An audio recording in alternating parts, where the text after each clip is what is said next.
we've got 2 mics in this section. This next one is someone who's done our shows a couple of times, and they're really good. I really love them. They are one of the best comedy writers I've ever worked with. You're going to love them. Please welcome on stage the wonderful Saeth!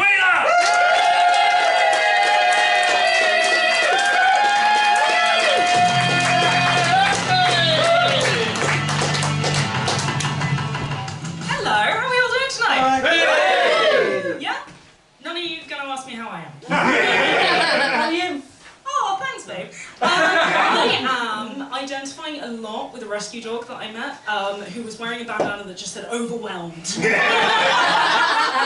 Her name's Lucy. She needs cheese to deal with difficult situations. She's bitten 7 men. Same things.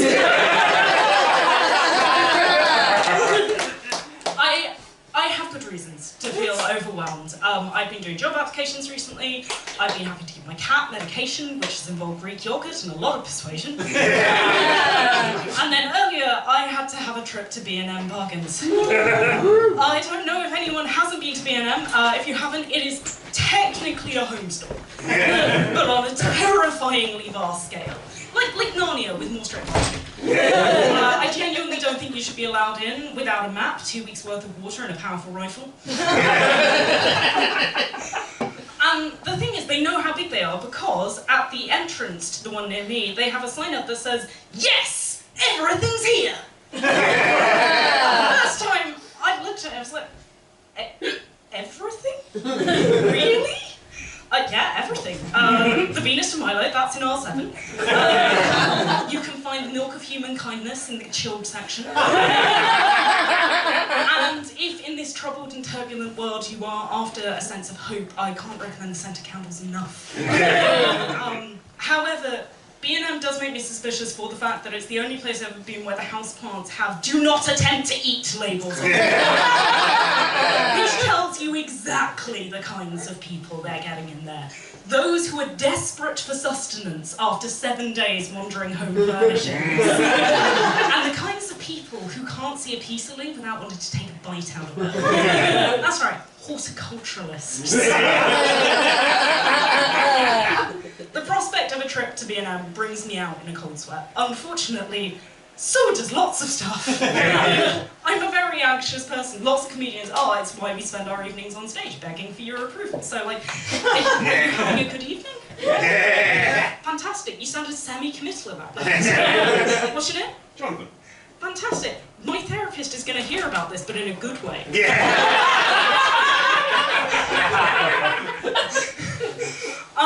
I do have quite bad anxiety, and it is...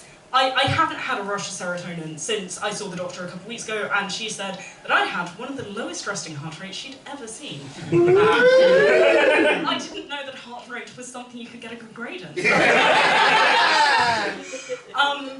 But the fact that I have a low resting heart rate is a fucking miracle, considering my anxiety is just ticking away in the back of my brain constantly, like a tiny, unhelpful theatre critic. Of course, all theatre critics are unhelpful, but you know.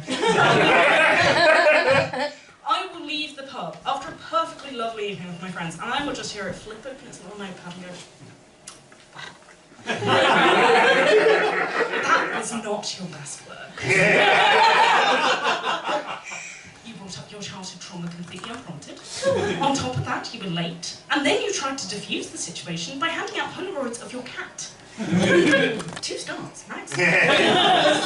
I know I shouldn't listen to it, but I also really do, which means I veer wildly between like, fuck you, I don't need to be liked, and oh my god, I need to be liked so much. I have incredibly tolerant friends.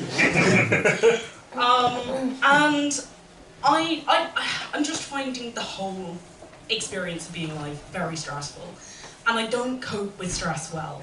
A couple of weeks ago, a drug dealer gave me his business card because he suggested I might like something to take the edge off. And I panicked and just went, "No thank you, I like all of my edges to stay on."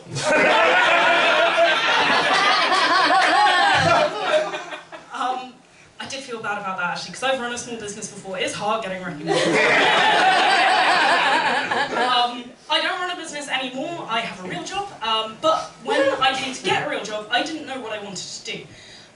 So a friend of mine said, "Oh, well try the gov.uk career choice tool."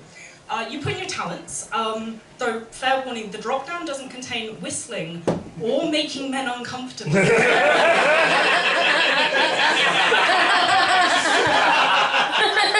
don't know how they were going to get a proper appraisal of my skills. You put in your likes and your dislikes and how you handle different situations. Badly, in my case. And then it tells you what you should do with your life, which is all I've wanted from every therapist I've ever seen. And so I put in that I like reading and writing, and I dislike stressful situations and the relentless grasp of capitalism. And it had a bit of a think, and it came back and it was like, you could be a journalist, or an editor, or, a little wild card for you here, bomb disposal expert! I think you put that in because I said I wouldn't mind a career where I got to work with dogs.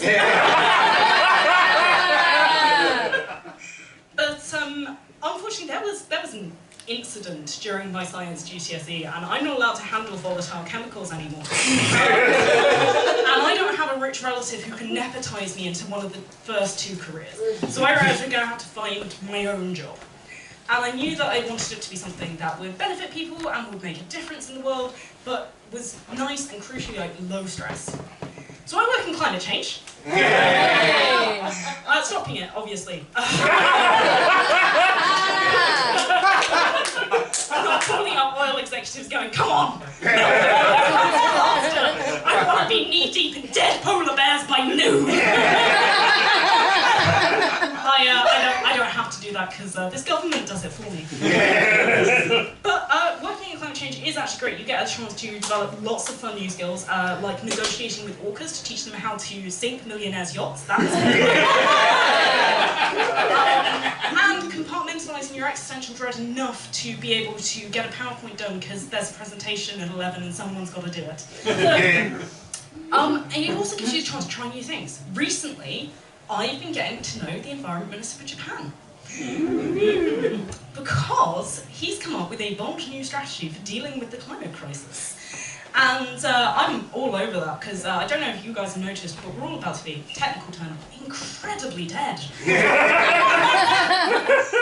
But not if he has anything to say about it, because he has come up with a brand new way to make climate change fun. And sexy. And I saw loads of people mocking him and saying how ridiculous I did to try and make climate change sexy, but as a climate professional I say, no, let the man speak. Because here's the thing, we've tried getting people to change, that is my job, is getting people to change, and we have tried incentives, we've tried personal responsibility, we've tried throwing soup on paintings. Nothing's worked. Clearly, the time has come for bold new strategies, like having COP29 staffed by absolute hunks. Who crack a walnut between their ass cheeks. And who can explain that unless we take action on climate change, this won't be possible anymore because walnuts are a water-intensive crop.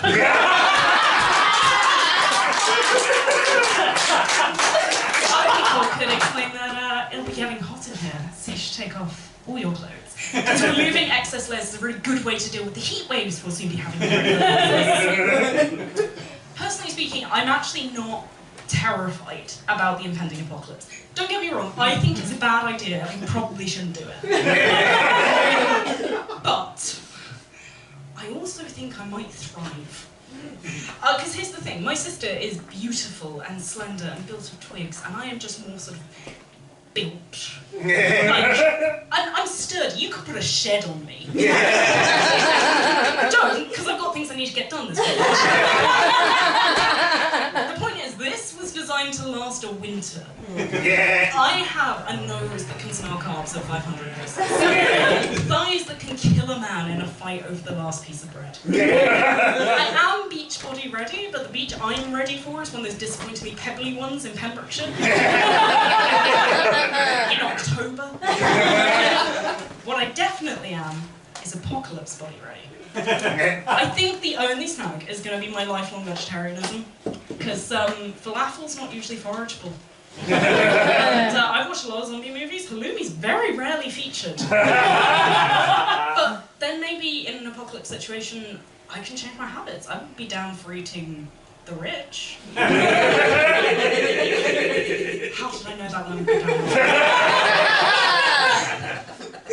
Because here's the thing, I don't want to murder people, but every time I talk about my job, someone will go, oh, Saeth, obviously we'd love to solve the climate crisis, we would, but what about the economy? And it's surprising because the people that say that are always the ones in charge of the economy. Which would suggest, and not to throw political shade here, but also to absolutely do that, they're not very good at their job.